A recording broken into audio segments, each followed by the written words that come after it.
નમસ્કાર દર્શક મિત્રો, હું છું જિગ્નેશ મહેતા. રેમી ન્યૂઝના ડિજિટલ વેબમાં આપનું સ્વાગત છે. જોઈએ આજના મુખ્ય સમાચાર.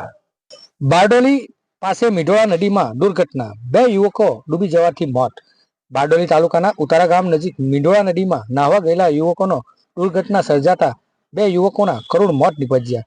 મળતી માહિતી મુજબ કુલ 5 યુવકો નદીમાં ઉનાળાનું વેકેશનમાં નાહવા ગયા હતા, જેમાંથી 2 યુવકો નદીના ઊંડા પાણીમાં ફસાઈ જતા ડૂબી ગયા હતા.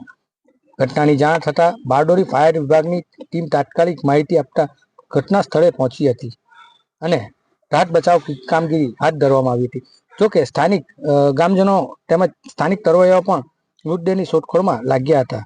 મહેનત બાદ બંનેના મૃતદેહ મળી આવ્યા હતા. મૃતકોને એક બારડોલીના રામેશ્વર નગર સોસાયટીમાં રહેતા લખીરામ પ્રજાપતિ હોવાનું સામે આવ્યું છે, જ્યારે બીજો યુવકની ઓળખ તેન ગામના હર્ષ પરમાર તરીકે થઈ છે. આ દુર્ઘટના એ વિસ્તારમાં શોકની લાગણી ફેલાવી દીધી છે. સ્થાનિક લોકો અને પરિવારજનોમાં દુઃખનો માહોલ જોવા મળી આવ્યો છે. ઘટનાને લઈ પોલીસ દ્વારા તપાસ હાથ ધરવામાં આવી છે.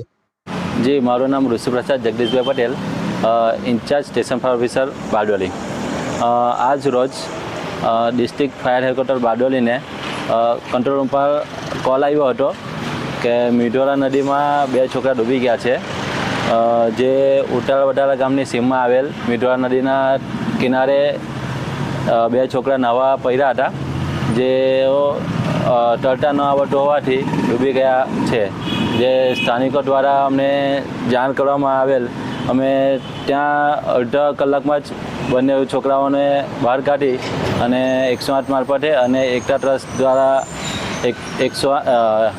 એકતા ટ્રસ્ટની એમ્બ્યુલન્સ દ્વારા એમને CHC હોસ્પિટલ બારડોલી ખાતે ખસેડવામાં આવ્યા છે.